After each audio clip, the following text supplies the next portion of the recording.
Today we're making Maash Palau. It's an Afghan rice dish with mung beans and dried fruit.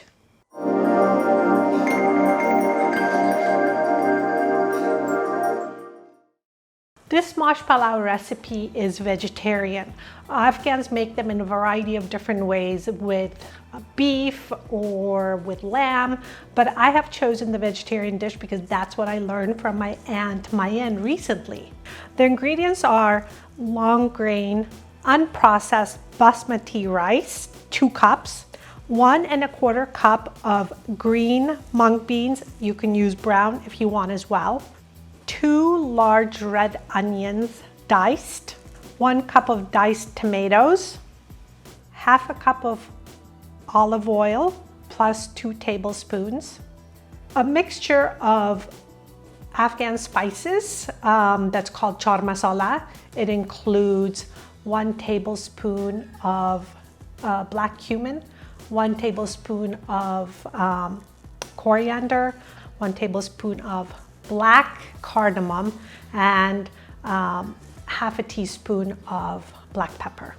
4 eggs uncooked, 1 cup mixed dry fruit. Here I have apricots, dates, and green sultana raisins.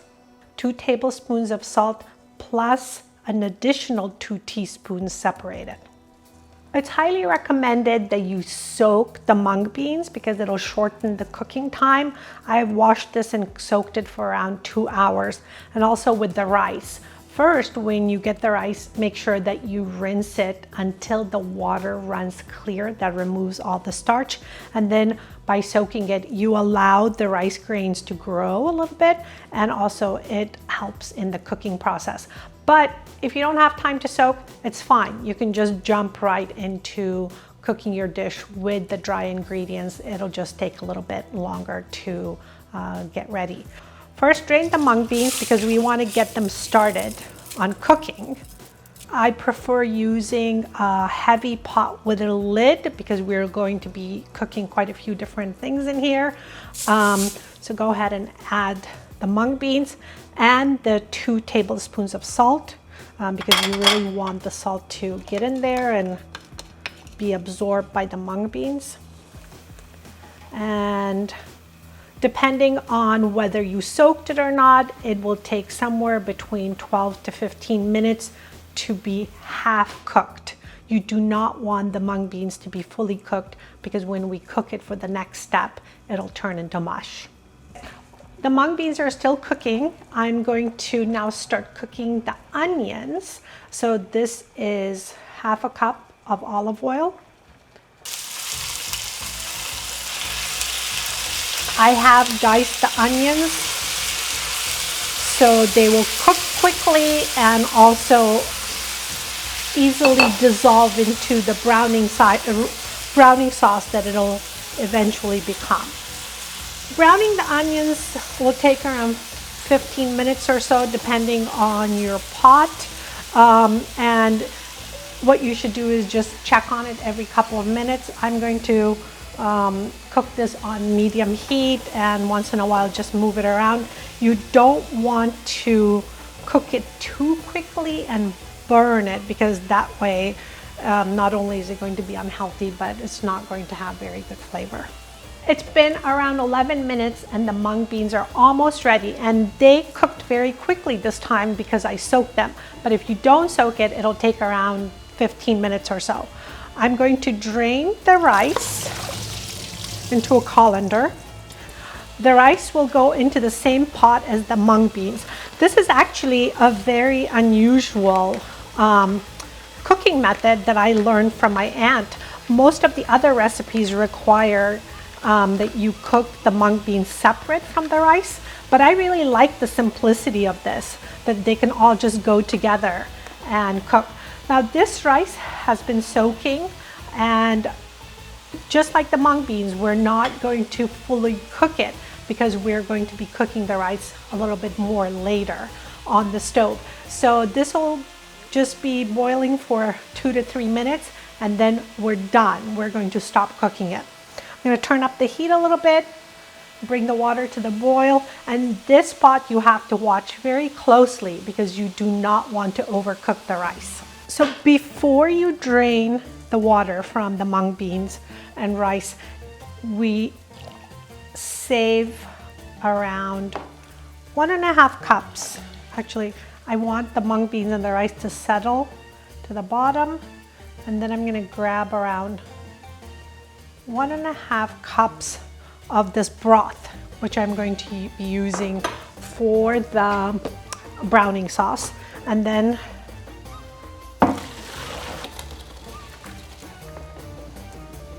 okay, so the rice and the mung beans are going to be set aside while we make the browning sauce. So the onions are looking really good. I'm going to add the tomatoes. If you don't have access to fresh tomatoes, just use diced tomatoes. If you don't have diced tomatoes, use a couple tablespoons of tomato paste. This recipe is very flexible. So this is the char masala mix that I showed you earlier, and we're going to use half of that here.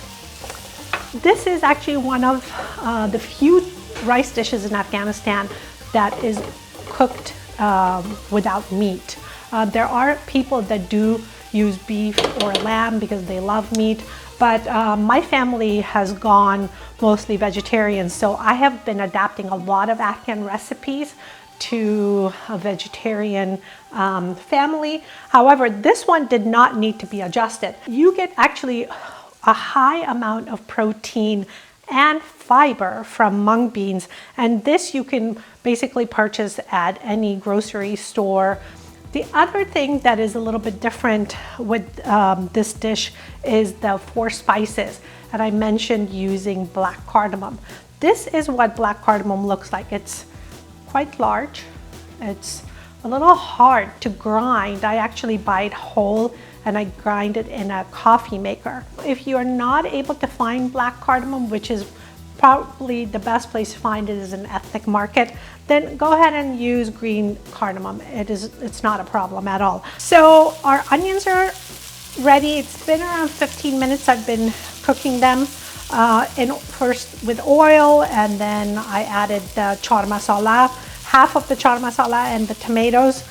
And now here goes the mung bean and rice broth that is going to be used to thicken the sauce. And this should yield around 2 cups. It'll take around 5 minutes. What you should do is turn it down to a simmer and allow the sauce to turn brown and thicken. Our browning sauce is almost ready. It's nice, rich, dark color. The tomatoes are dissolved in there. If you find that you needed a little bit more liquid than what we set aside with the mung bean broth, you can just add a little bit of vegetable broth or even water so your sauce doesn't dry out too much.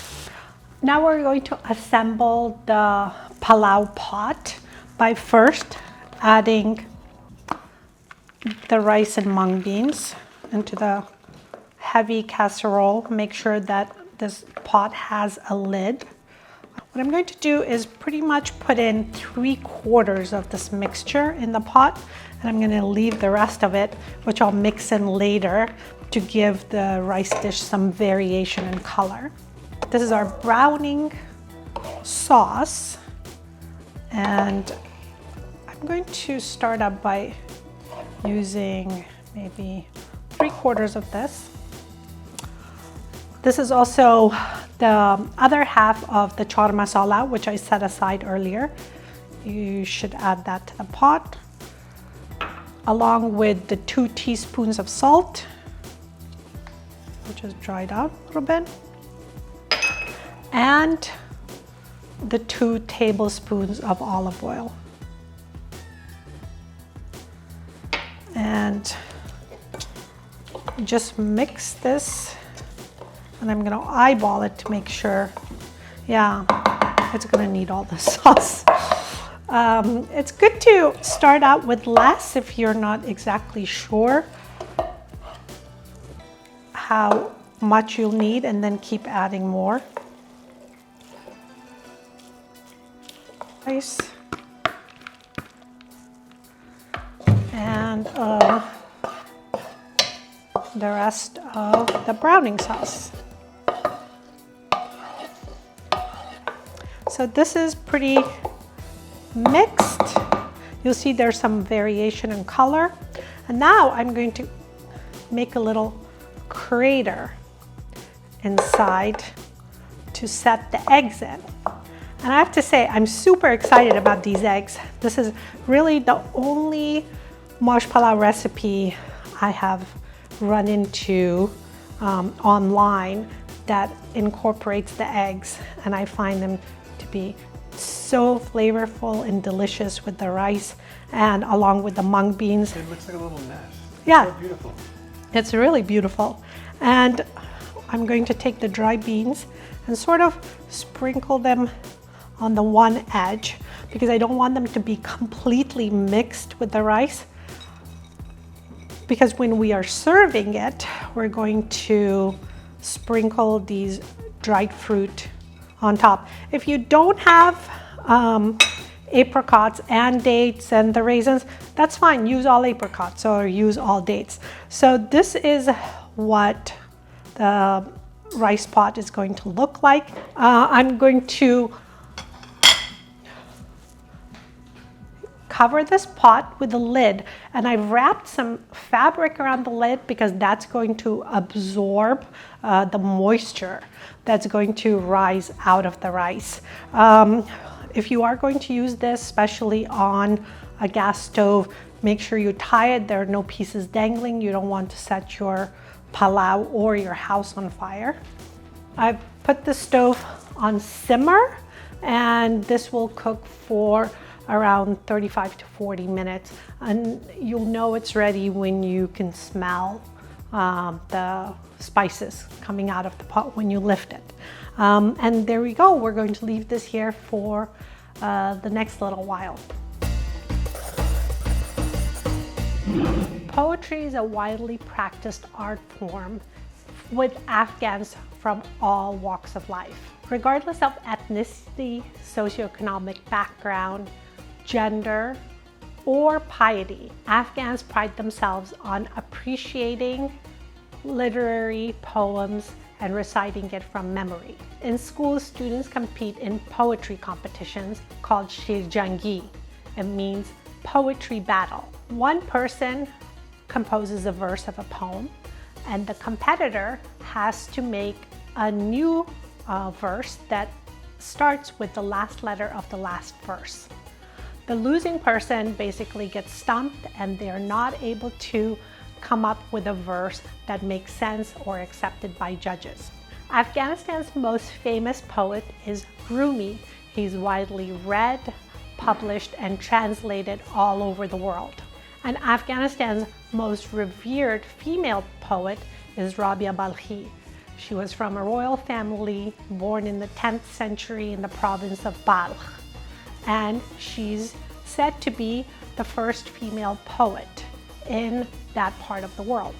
I'm afraid I've not inherited my father's poetic gene, and I appreciate the simplest form of poetry in Afghanistan. It's called landai. Landais are folk poems created and sung by women in remote provinces of Afghanistan, and they are usually women who do not have access to education and remain anonymous after creating each of the landais. Landais are couplets composed of 22 syllables. The first line has 9 syllables and the second line has 13, and they're usually created in Pashto or Dari. Here's a famous landai which was sung over a century ago by Afghanistan's heroine Malalai Maiwand. I'll make a tattoo of my lover's blood and shame each rose in the green garden. Like any art form, the subject and formation of landais have evolved. In this book by Eliza Griswold, I'm the Beggar of the World, she has captured text messages that are written in a form of a landai. I will read one to you. I lost you on Facebook yesterday. I'll find you on Google today. I'm glad you found me on YouTube, and now we're going to go back to checking on our Maash Palau. It's been 35 minutes and the house smells delicious. What I'm going to do is, before I plate the rice, I'm going to grab the eggs and put them in this bowl with ice water so they can cool down while, and that way I can peel them. So we won't plate the rice yet. Just gonna cover this to keep it warm, and we'll leave the eggs in ice water for around 5 minutes, and then I'll take the skin off of it. Now we're going to plate the Maash Palau, which is going to be a lot of fun because we get to add the eggs, which are now peeled, and I have a little bit of garnish for it. We have a nice, beautiful mound of rice. I'm going to take the dried fruit and just sprinkle them on top and around. On top, it looks really adorable. A little bit of cilantro for color and garnish. I'm gonna chop these a little bit earlier so they're a tiny bit sticky. And I serve this dish with lemon, so you could squeeze lemon on it, and a side of Afghan salata, which is basically an Afghan fresh salad. And here is our platter of Maash Palau. I'd like to thank you for joining me in learning how to make Maash Palau. Please like this video and subscribe to my channel. And I hope to see you in my next show.